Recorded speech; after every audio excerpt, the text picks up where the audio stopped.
Hello. The Nation for skeptics. It was bad, don't recommend. And then second is Clean. I'm so sorry to this author. Lights Out. Okay, I don't know why this book is popular. And I'm not even saying that I hate on like crazy smut. Like that's not even it. One, there's it's not crazy smut. I think there's 2 sex scenes. 2, it is creepy. Like he is like non-consensually stalking her. I was like, I can give you a better dark romance book. I can give you a smut book, but this is just none of those things. It's just bad. Prison Healer. I would have stopped this series after this first book, but I was reading the trilogy with my sister and she wanted to keep reading. Truly, there is no plot. Like they're literally like it's just her in prison with this guy, but even the guy's not around that often. Wall of Winnipeg in me. If you like romance that's like not smutty and like the whole plot is romance, read this. The Crown of Gilded Bones. The ending is really good. Like the ending of this book, I was shocked. I was surprised. I thought it had like good twists, whatever. I was so bored. The Blood Traitor. Everyone's dumb. He has like the most power, of course, because you know she's a female main character. She's the most power and she has to give it to someone else to survive. I'm so done with that. And her boyfriend, nonetheless, like she's like, I'll give it to you because you could probably do more. Why? You're gonna like it's the whole thing is like idiotic. No one's making smart decisions. No one really seems to be like catching very obvious plot points. The Bash, I know people are obsessed with this book. I don't care. I thought it was so bad. I couldn't even understand how they beat the witch and the whatever its name is. Airwall, which is the main witch's little Dorian's little love interest. If she had died, I would have DNFed the book, because frankly, she was probably the only interesting character. Her and Kale's little girl were the only people I cared about. Like, truly, I was like, I don't really care about any of the rest of you. I don't care what anyone is up to, but that one witch and the little healer. Like, frankly, and then when she got pregnant, I'm like, okay, so just go ahead and we're back to 1. I only care about the witch. And then when she started being with Dorian, I once again was like, okay, we're down to 0 characters that I like. Like, truly, I was like, why are you with Dorian? You're a man-hating lesbian feminist, and you want to be with a weak femboy? I literally was like, okay, I've never felt a character ship forced so hard in my life. Like, truly, I was like, you're trying to get me to believe that North and South go together. Like, I'm like, you're not going to convince me. I don't know where you're trying to shove this down my throat, but you're not going to convince me. So anyway, I really did not like Kingdom of Ash. I was really hoping, frankly, I was praying that Aelin was going to die. I know you won't. No, do it. Kill Aelin. Make her die. Make her die. Make her die. And then when it was like, well, Dorian's going to do it instead. Why? Why? No, do your little responsibility. Please do what you've been freaking born to do. You've been brought back to life to die, so go die, go die, go die. And she just wouldn't. And I'm like, okay, maybe make it a bit more realistic to where like one of the main like 6 characters dies. So we didn't have a single main character death. That entire epic, insane battle. I know, whatever his name's dad dies, whatever. But he, like, okay, that was sad. I don't know. I saw more character should have died. I really was rooting for Aelin to die. Literally, I literally was just like, okay, you told us you're gonna die. Go die, go die, go die. And she just wouldn't. And just anything involving Kingdom of Ash, the entire book, I was so fed up with every character. How I imagine Dorian is the femboy from Minora. Okay, that is who I'm seeing. So I'm like, you're not being a badass witch. Don't even start on Kingdom of Ash. I could never get behind Rowan. You hate her. You told her she was better off dead. Am I ever supposed to like you again? Anytime Rowan's on screen, I'm like, okay, so I hate you. I don't know why everyone else has forgiven you. I don't know why Aelin's forgiven you. I hate you. I don't like you. You're a prisoner. Like, literally, I imagine him as an overweight orange jumpsuit prisoner. That is who I see him as. Like, he has face tattoos. So the second I heard face tattoos, I'm thinking, okay, he's an overweight, white fairy stuck in prison for selling cocaine. That's all I'm getting from this character. And then he's, like, beating her up, mean to her, and I'm supposed to like you? Like, I'm like, once again, I'm like, Aelin needs to, well, one, just don't make her and that guy cousins, because he's in love with her, so just go ahead and make them not cousins and put them together and send them off on a boat. Like, the entire time I'm like, okay, Aelin should die because they prepped us the entire time that Aelin's gonna die, so go die. And then 2, Rowan's like, no, I'm gonna die with you, and I'm like, perfect, send them off. I've never liked the dude, literally send them off, don't let him die. I do like Aelin. I really liked her as a character. I thought she was great. I didn't think she was annoying or dumb. Like, we're supposed to be feeling all of this built-up, like, scariness. Like, I'm reading about their little battle holdout, and I'm like, oh, they're fucked. This is so bad. This is really bad. But yet no one really is dying that I care about, so I'm like, well, then it can't be that bad. And frankly, I don't even know what the final death count was. Like, I couldn't even... Sky in the Deep, there's no smut or anything. A Kingdom of Flesh and Fire. I think the series definitely went downhill, so I think the second one was where I was starting to be like, but the Queen, I just didn't like the weird, like, incest, sexual aspect when they're high schoolers. Like, this guy was in love with his sister, like, and he admits, he's not even like, oh, I think, he's like, I know it's wrong, I'm in love with her. Okay, great. And then he wants his daughter to have sex with him, and I'm just like, I don't enjoy particularly reading about this. This is not something that I'm like, I'm gonna recommend this to everyone. Like, everyone should be reading about this, like, incest, crazy. I'm like, okay, it's gross, it's weird. The ending wasn't that satisfying. It was really good, like, pacing where the entire time I was like, okay, like, I want to know what happens. But then just, like, the ending and the overall vibe of it, I was like, I would not, in good conscience, recommend this to anyone. Rendezvous with Rema. I really wanted to like this book. I can do a certain level of unanswered questions, but Rendezvous with Rema was literally just like nothing was ever answered. Throne of Glass.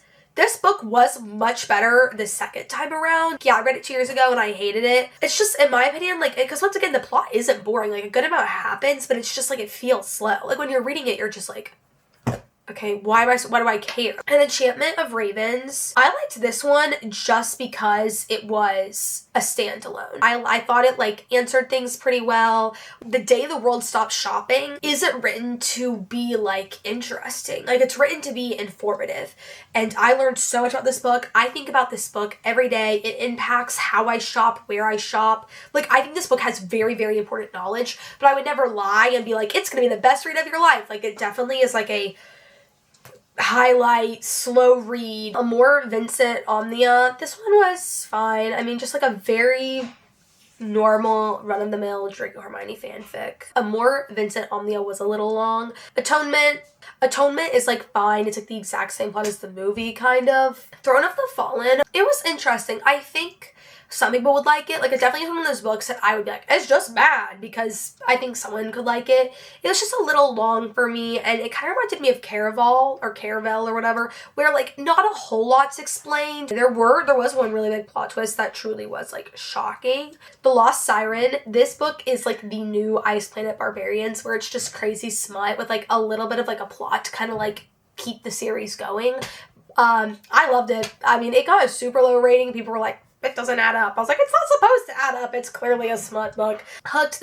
I read this in a really short amount of time. I thought it was pretty good. The plot's pretty good. It's a pretty just like easy, quick. Gregor the Overlander. I just read this because anything Suzanne Collins writes, like, I want to read. And I listened to this on audio, and it was cute. It was fine. Everything is Tuberculosis. I feel like I have a hot take on this book because it's getting so big and everyone's loving it and it's getting a bunch of awards and rankings or whatever. I was not obsessed with this book. I don't think it's a bad book, but I think it's for people who either have never read never read, or B, or only read fiction. Because I think it was written in a very easy way for people who are not used to reading nonfiction. And I don't even read that much nonfiction, but as someone who's read just some, I kind of was like, okay, this is so broad and quick, and I think you could really slow down and make this a way longer book, way more in depth. Like, it kind of felt like he was writing, like, for, like, a modern, like, TikTok fast-paced mind, which I'm not saying that I'm different. I mean, I also literally have zero concentration, but I just, like, it kind of felt like he was writing to, you know, have a super popular book that anyone could enjoy, which I think has its own respect, and, like, anyone can pick up this book and read it. But I think if you're used to reading any nonfiction, I would say it's, like, a really broad, quick overview, and it left me with a billion questions, and not in a good way. Like, Dance of Thieves, I also would read the second book in this series. I thought it was pretty good. The Lies We Steal. Now, this book, insane. It's a dark romance where it's like you're just torturing this poor girl. I mean, I read it in a day, and it was interesting, and, you know, what can I say? Was it smart? Was it intelligent? Is it good to support those sort of things? No. Unwind. I just read this because I read Sky, and I liked it, so I wanted to see what else Neil Shutterman has written. And I liked Unwind. I thought it was good. Once again, I would read the second one. Honestly, feels like what you'd read before you read the program. Whisper. My only sentence is, girl, stand up for yourself. Have a freaking backbone. The Song Rising. The plot is fast-moving, but it sometimes felt slow. Like, maybe she just didn't raise the stakes enough. Spread. I literally, until the last 3 minutes of this audiobook, I was getting 5 stars. I was obsessed. I was so excited to figure out what was going on, why all these things were happening to her, why the paintings were disappearing, why there were marks on the wall, all this stuff. And it was one of those books that at the end, it's like, she was crazy. Adult Children of Emotionally Immature Parents. This book inspired me to go back to therapy for the first time because it made me so scared that I was going to be an emotionally immature parent. So I thought it was really good. It's definitely written for a general audience, so I think anyone could pick this up and read it. Girl with No Job. I kind of just like didn't know the background about her parents, and I think she was writing assuming that the reader knew that her parents were like super conservative, but I didn't know that reading it, so I was a little bit like, wait, can you like emphasize on that, or like can you unpack that, like wait, what? So I think maybe she could have written it as people who like, for people who don't know who she is, because I think it was definitely written as someone who's like followed her for years and then wanted to read her book. I thought this book was really, really, really bad. And I am not joking. I thought this book was really bad. Truly, I was like, did we ever leave your room in the palace? It's ranked higher because of the ending. I thought the ending was surprising, was good. I liked it. But the entire book, truly, I was like, did we ever leave your hotel room? Or your room in the castle? I mean, no matter what's going on, they're having a conversation. It's in her room. Her and Kale, whatever, making out. It's in her room. She's training. It's in her room. She's crying. It's in her room. Like, I was like, am I ever going to get out of your room? Like, is this all I'm ever going to see of you for the next 60 hours is just you in your room? Like, I don't think we ever left. Truly, I don't think we ever left the castle. The dinner, honestly, just like, I liked when all the pieces, it's kind of like a mystery, whatever. I liked when all the pieces clicked together at the end. But for kind of the entire book, I was a little bit like, okay, like I know you have to build suspense, but I was just like, okay, let's like pick it up. The Mime Order, I really liked this book. Only thing I didn't like is that the love interest is, it actually kind of pulled a Scythe where the love interest is gone for, I don't know, 70% of the book. I'm like, okay, so can we get him back on screen, or is he gone? And like, you just never hear about him. She's just like mentioned him like once. I was like, wait a second. But it was good. From Blood and Ash, I thought the first one was good. I think the first one pulled me in. Redeeming Six, this book was just, I mean, devastatingly sad, and it could have been shorter. Iron Flame, to me, felt like lots of side quests. Like, I think I also listened to this on audio, and it would almost be like every 6 hours, 6 or 7 hours, there would be a like different little side quest they had to like complete. So if that was like her getting tortured, that was kind of never foreshadowed, and there was really no ever a conclusion. It was just its own little thing. And then there was her going to visit Xaden. That was her own little thing for like 6 hours. It definitely could have been shorter though, especially the beginning when it's just her and Xaden over and over being like, you tell me, no you ask me, no you ask me, no you tell me. Like, it's like the miscommunication. You're like, okay, like, all you want. Hello? It was my first Omegaverse read. I thought it was good. I'm obsessed. Lightlark? Okay, I know people acted like this was like the worst book, which maybe it is, frankly. I don't have the greatest like reading character comprehension analysis, clearly, but I thought it was good. I mean, I think there were times where I was a little confused. Honestly, like, I was like, okay, I think you could like explain a little bit more. Like, I remember being like a little lost sometimes, but I liked it. The Gilded Cage is the second book in the Prison Healer series. Best book by far. Some stuff is like actually happening. Like, there's one scene, it's so funny, and like people rant about it on TikTok because it literally is so idiotic and stupid. He comes in and she has her shirt off. There's whip scars on her back, of course, and he's like, "Who did this to you?" You know, like, oh, okay, like, all right. I love me a good moment like that. And she's like, "The prison guards," and he's like, okay. And he leaves the room. And then the entire series, her and the love interest, his cousin and her are like literally best friends, like spend hours together every day, are horseback riding through the meadow together, they're obsessed with each other, they love each other. You're like, okay, wait, am I missing something? Because it's so obvious who the couple is. And then the author's like, no, it's actually this dude. The Bone Season. Okay, so the Bone Season, I will say, if you had to ask me the, like, pace, slow.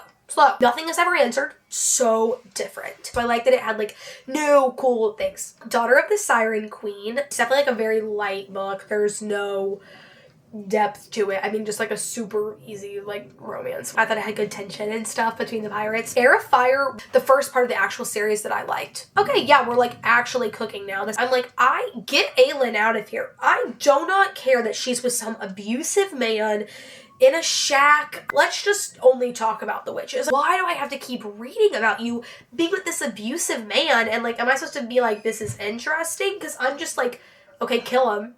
I was very pro the witches. This got a really good rating from me, and I just was like, just keep the witches plot going. Let's cut whatever she's doing with some freaking shack and who can turn into a raven or crow. I don't care. Her Soul to Take, low-key, was so different from what I was expecting, because I was looking at the cover, you're like, okay, it's just a spice book. Like, it's just smut. But it actually had a really interesting plot. When Italian Summer, definitely don't read it though for like the plot, because the plot doesn't make any sense. The main character like loses her mind because her mom went on vacation when she was a baby. The vibes are good. What I didn't like is Empire of Storms kind of made me lose all my respect and trust for Aelin, because I was like, I don't trust you because you're not telling me what you're actually planning. So it would be like if I'm sitting here talking to you and I'm like, yeah, we have a crazy battle coming up. Like, I'm so stressed. I'm so worried. I'm sitting here holding your hand and I'm like, I'm really stressed. Like, I'm really worried. Like, I'm here with you. This is so hard. And then 30 minutes into the battle, you're like, yeah, so I actually called back up and like, we're totally fine. We're completely saved. And I had this figured out. I'm like, oh, I thought you like were telling me what you were thinking. oh, you're just like lying to me? Okay, how am I supposed to ever trust you if you're not telling me anything that's the truth? It made me feel like I was behind, but I'm like, you're choosing not to tell me stuff, and then it's coming back as if I'm unprepared reader. The book was so entertaining that you really can't put it down. The New Age of Sexism, important read. You have to read this. If you're a man, woman, they, them, you need to read this. Secrets and Masks. My baby, my sweet perfect baby, my perfect book in the entire world. I reread it. It's perfect. Red Rising, also reread. Definitely not as good as on the reread. Blood of Hercules. So funny to me because is the main character annoying? Yes. Is she a pick-me girl? Yes. Is it extremely TikTok cringeworthy? Yes. Is it like trying to filter in like modern day slang? Yes. Did I love it? Absolutely. Am I going to read the second one? Absolutely. The reason I didn't get 5 stars, the only reason, was because like there should have been way more smut earlier on. Brokeback Mountain, 11 Birthdays, A Very Easy Death, The Assassin's Blade. This almost didn't get 5 stars just because the ending was so sad. But I read this after the first 2 Throne of Glass books, and I truly was like, I should have read this first. It actually made me care about her. I can see where you're coming from. I'm on your side. I want you to win. Fourth Wing. I read it, loved it. Like, truly, I loved it. I wanted to be different. I literally was like, I am not going to like this. I'm going to read it. It's going to be stupid. I read it. I loved it. Frat Boy. Hello. So good. And the next one, 10 out of 10. Great smut books. Holy Envy. Tower of Dawn. Hello. Best book of the entire series. I was obsessed. Kayla and Yareen, my 2 little babes. Just go ahead and give me a whole series about them. Without them pregnant, preferably. The Way I Used to Be and If He Had Been With Me are 2 books that I think very fundamentally represent like what I'm like, and maybe not how I portray myself, but I think both of those books are books that my inner monologue is very, very, very similar to both of those books, and I was obsessed. My number 1 book of 2025, Foxhole Court. Okay, don't read this if you have any sort of need for trigger warnings, because there's about 40 million triggers in here. I've never been addicted to a series more. Literally, like, it's like watching reality TV where I'm like, I'm getting dumber actually, and I'm obsessed. Someone Who Will Love You in All Your Damaged Glory. Weird. The Auction, I'm going back and finishing it. I just, like, it was long and I was kind of bored. Perfectly Unique, giving weird Christian, conservative, not what I'm up to. Beloved, I Am Malala. I've actually read this before, so this was a reread. The same 2, Virgin Suicides and Fight Club, I had to read for class, and, like, that was just how much I got through before we had the exam on them. Crimson Rivers, I want to read, I really do, but it's just so long. People v. Donald Trump. It was just way too technical. Brief Wondrous Life of Oscar Wow, maybe? Picture of Dorian Gray. This was just boring, and I was like, I don't care. I fell in love with Hope. I almost finished this book before I DNF, but it was just so boring and so repetitive, and I knew how it was going to end. And Kafka on the Shore, Mysterious Benedict Society. I just read it because my friend Caitlin really liked this book as a kid. Anatomy of Freedom. This also was just way too technical. Dr. Grant. I read it for the smut, and then it was like really plot heavy. Guns, Germs, and Steel, which this was a really good book. If anyone has read any of these books and love them, hate them, agree with any of my opinions, disagree with my opinions, comment, because I always love to talk about books.